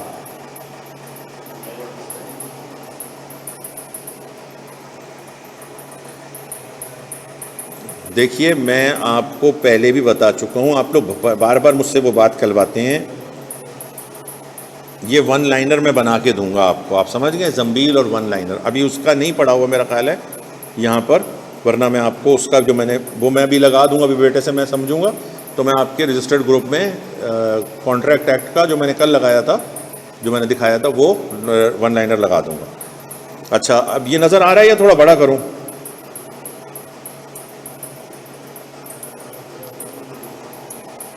देखें, याद नहीं करना है, सिर्फ देखना है कि समझ में आ रहा है कि नहीं आ रहा।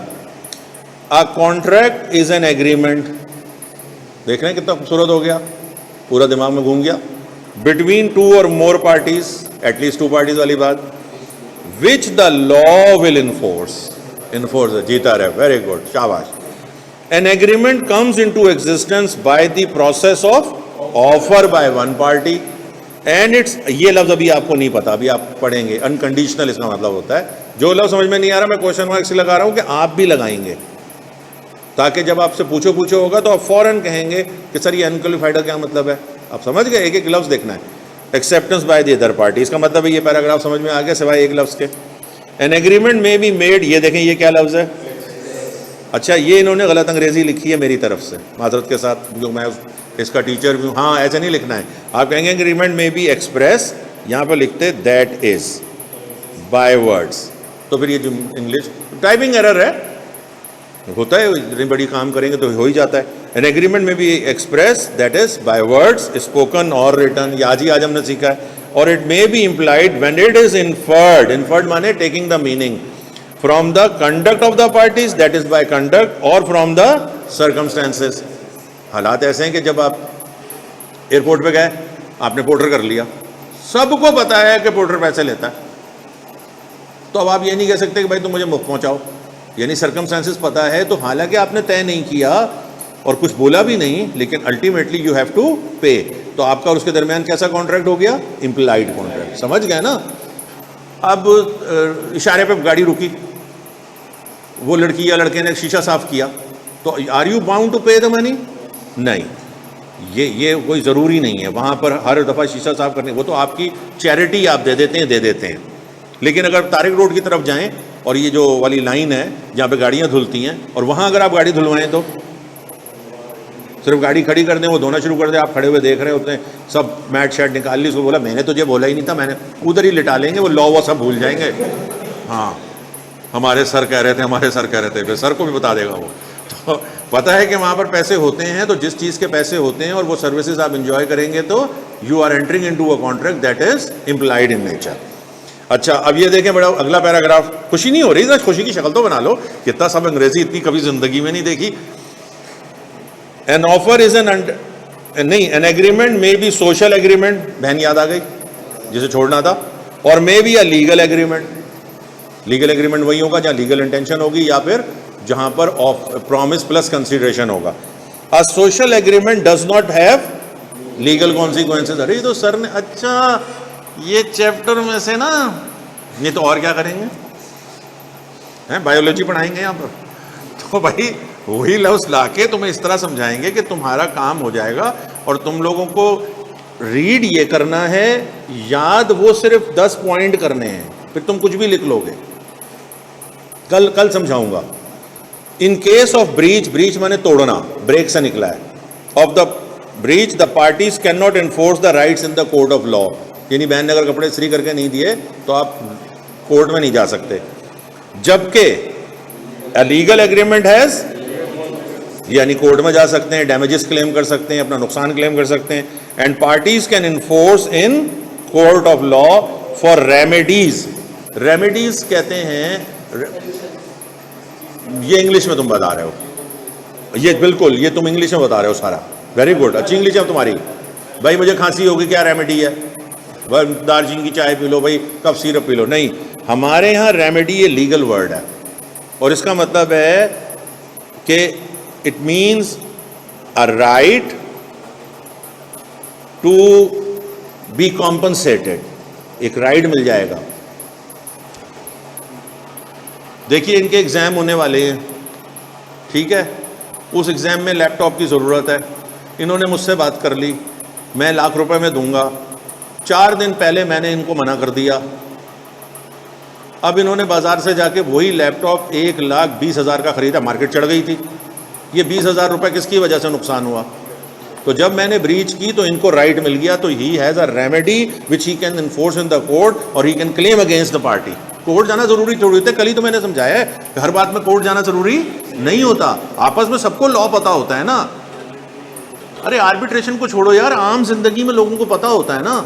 हम आप में 2 में इन लोगों में झगड़ा हो जाए कि जी इन्होंने मोबाइल लिया तो और पैसे नहीं दे रहे, तो इन्हें क्या कोर्ट जाने की जरूरत पड़ेगी? अब हम सब लोग बैठे हुए हैं, हम सब इनके दोस्त हैं, तो हम समझाएंगे ना, हम कहेंगे भाई आप क्यों जिद कर रहे हो, जब आपकी बात तय हुई है, व्हाट्सएप पे मैसेजेस मौजूद हैं, तो यार तुम पैसे दो, नहीं तो फिर हम आपको कंडेम करेंगे। तो ये सोशली भी आप लॉ का प्रेशर कर लेते हैं, समझ गए ना, हर बात में कोर्ट में नहीं जाते, लेकिन लॉ का मालूम होना ज़रूरी है। आपके बहुत सारे मसले तो इंटरनल रूल्स एंड रेगुलेशंस होते हैं, जब आप फॉर्म में जाएंगे काम करने, फिर आपकी जिनसे ऑडिट हो रहा होगा, हर बात पे थोड़ी कोर्ट में ले जाएंगे, बैठ के ये बात होगी कि लॉ क्या कहता है, किताब निकाली जाएगी, बोलेंगे हाँ यार लॉ ये कहता है, मान लेंगे। वो पढ़े लिखे माशरे में तो इस तरह होता है। हाँ, अनलेस के बाद दोनों अपनी जगह पे सही समझ रहे हो तो फिर एक कोर्ट है जगह मौजूद, और वो आर्बिट्रेशन वाली बात एक अलग है। अच्छा, an offer is an undertaking, undertaking का मतलब है एक रिस्पॉन्सिबिलिटी लेना बाय द ऑफरर, ये ऑफरर है, to be contractually bound in the event of proper acceptance of the offer by the offeree. ये ACCA की डेफिनेशन इन्होंने यहाँ डाल दी है।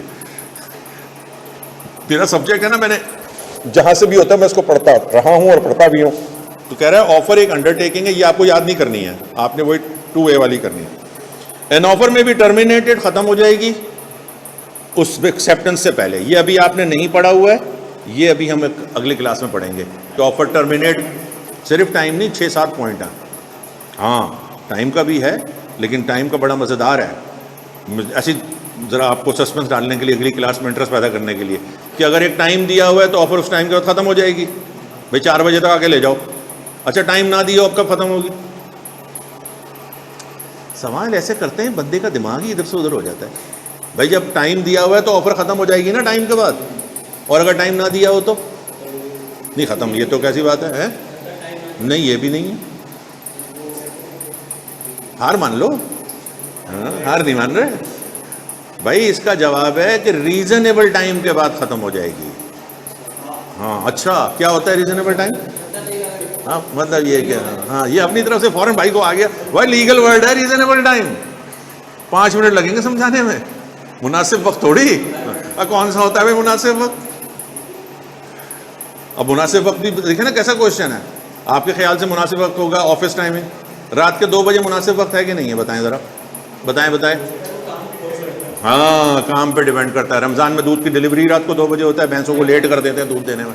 एनीवेज, तो सब समझ में आ गया? Very good. अभी कहाँ जा रहे हो? लपेट रहे हो? 4 मिनट बाकी हैं। अच्छा, ये नहीं समझ में आया है, ये रीजनेबल टाइम अगली क्लास में समझाएंगे ना। अब हम तो हर क्लास में एक सस्पेंस डालते हैं ताकि अगली क्लास में आप आके फिर हमारी किस देखने के लिए आए। अच्छा, आज की क्लास में क्या किया?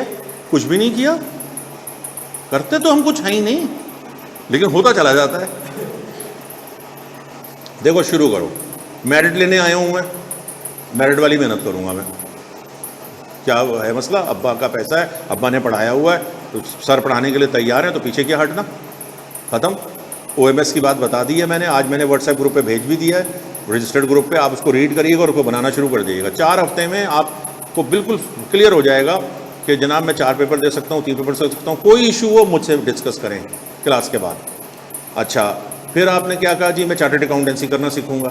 मैंने कहा आज एक किताब बना लीजिए। मेरी बातों को लाइट मत लिया अगर मैं लाइट यार कौन मैं कहता हूँ, पानी मैं आपको कह रहा हूँ, आप समझें, ये बहुत इंपॉर्टेंट है कंसंट्रेशन के लिए। पानी, लाइब्रेरी में बैठेंगे पानी पिएंगे, उठेंगे नहीं। बंदा उठा तो पढ़ाई गई। हमारे कहते हैं सीए में जो बैठ गया वो पढ़ गया। अब क्या हुआ? फिर उसके बाद हमने ये कहा कि नहीं, हमने डरना वरना नहीं है कोई 336 सफ़े से, ना हमने पेपर की से डरना है। हम तो ये शौक करेंगे कि हमें एक एक लफ्ज़ का आ जाए। और कैसे नहीं आएगा देखते हैं। जैसे तुमने ये कहा तुम्हें आ जाएगा, मैं पहले बता रहा हूँ, सोच चेंज करो। अच्छा, अब हम इधर खड़े हैं तुम्हारे सपोर्ट करने के लिए हर तरीके से। नेक्स्ट आ जाओ जी। आपने कहा जी बिजनेस लॉ जो है वो बाकी मैंने हटा दिया, वो सारा, वो तो लॉ की दुनिया तुम्हें पता है। अब आ जाओ सीधा बिजनेस लॉ, जो कि सिविल लॉ का पार्ट है। बिजनेस लॉ में क्या होता है? बोलो। कॉन्ट्रैक्ट। कॉन्ट्रैक्ट की डेफिनेशन क्या है? पता है। एग्रीमेंट की डेफिनेशन क्या है? पता है, अभी आ रही है। फिर उसके बाद ये सारे, ये देखो ना, ये जब तुम पढ़ोगे तो तुम्हें पता चल जाएगा। इसको थोड़ा छोटा करो, ये देखो, इंट्रोडक्शन टू कॉन्ट्रैक्ट, ये मैं भेज दूंगा अभी इसकी सॉफ्ट कॉपी, पढ़ाऊंगा नहीं पूरा। ये देखो, शॉर्ट टाइटल कमेंसमेंट दिखाया सर ने, definition of basic concept, proposal की डेफिनेशन सर ने पढ़ा दी, यही वाली। ये वर्ड बाय वर्ड याद करनी है, जो हो चुकी है। अब गाना बना लो, इस पे तो रैप बनता बड़ा जबरदस्त। When one person signifies to another his willingness to do or abstain from, क्या करवाएगा? सारे धोखेंगे, कहेंगे बड़े मियाँ को पता नहीं क्या हो गया, वे बच्चों की वजह से कर रहे हैं। हाँ, 2 अंगूठियाँ भी बना दो। अबे भाई कुछ भी कर लो, क्लासिकल गाना बना लो, कुछ भी कर लो, याद करना है। अम्मी को सुनाओ, अम्मी when one person signifies to another। शुरू में तो अम्मा कुछ नहीं कहेगी, फिर बाद की जिम्मेदारी मेरी नहीं है। अच्छा चलो, इसके बाद ये एग्जाम्पल सिर्फ रीड करने के लिए मतलब होता है। आर का क्या मतलब होता है? रीड, यानी याद नहीं करना है, सिर्फ पूछना है। अगर कोई लफ्ज आ गया, एग्जाम्पल से भी MCQs आते हैं, याद करो। अभी लगाऊंगा मैं, तुम लोग सबने मेरा फेसबुक ज्वाइन कर लिया यार। मैं आप लोगों के लिए फेसबुक पे लिख रहा हूँ, आप लोगों को समझ में नहीं आ रहा। आज मैंने आप लोगों के लिए लिखा है, जरा जाके पढ़िएगा। मैं इंग्लिश में भी लिखता हूँ, उर्दू में लिखता हूँ। कुछ बातें मैं क्लासेस में करता था, अब वो मैं फेसबुक पे करता हूँ। वो आपकी पर्सनैलिटी को ग्रो करेंगी। वहाँ मैं ये कह रहा हूँ कि भाई आपका मालूमात का हासिल कर लेना तो होशियार आपको बनाता है, लेकिन सही फैसला करना जो है वो विजडम कहलाता है। अब फिजिकल क्लास लेनी चाहिए या रिकॉर्डिंग 1.5 पे लेनी चाहिए? एक ही टीचर से पढ़ रहे हैं और 4 टीचर्स के लेक्चर अटेंड कर रहे हैं। सोचे ना, इतनी कन्फ्यूजन आप लोगों के लिए हो गई है कि जो पीआरसी से निकलता है उसके पास इतनी सारी चीज़ें हैं, वो हर चीज़ में घुस रहा है। हालांकि सिंपल सी बात यह है कि दो चीज़ें देख लें, उसके बाद एक फ़ैसला कर लें। भाई सब टीचर्स मेहनत से पढ़ाते हैं, आपकी जिससे कंपैटिबिलिटी होती है आप उसके साथ अपना वेवलेंथ बनाएं। सब टीचर्स के स्टूडेंट्स पास होते हैं, सब टीचर्स के स्टूडेंट फेल होते हैं, सब हम पे डिपेंड करता है हम कितनी मेहनत कर रहे हैं, दैट्स इट। तो ज़्यादा कन्फ्यूजन नहीं फैलाएं, अपने काम को क्लियर करें, क्लैरिटी लाएं, जैसे हमारी चीज़ें क्लियर हो रही हैं। चलो अब नेक्स्ट आ जाओ। देखो ये प्रॉमिस की डेफिनेशन पढ़ लोगे ना, ये देखो कल करा था, आ प्रपोजल व्हेन एक्सेप्टेड, ये थोड़ी सी एक्सेप्टेंस की भी इसमें है। अच्छा ये रीड हो गया। ये देखो प्रॉमिसर प्रॉमिसी की डेफिनेशन, ये भी सर ने करा दी। अभी तो अच्छा पेज 22 हो गया, रीड करना है खाली। ये नीचे देखें ऑफरर और फलाना। नेक्स्ट आ जाइए, ये सब आपका किया हुआ है, इसको हटा दीजिए ज़रा, ये मैं ज़रा मिटा रहा हूँ। पूछे क्यों, क्या चीज़ क्यों, इसमें ब्लैक, ये जो है ना इसको अभी नहीं पढ़ेंगे। पूछे क्यों, ये आगे परफॉर्मेंस की चीज़ है। अभी आपकी डेफिनेशन आज भी के लिए क्या बोले, every promise forming consideration for each other is an promise plus consideration is equal to.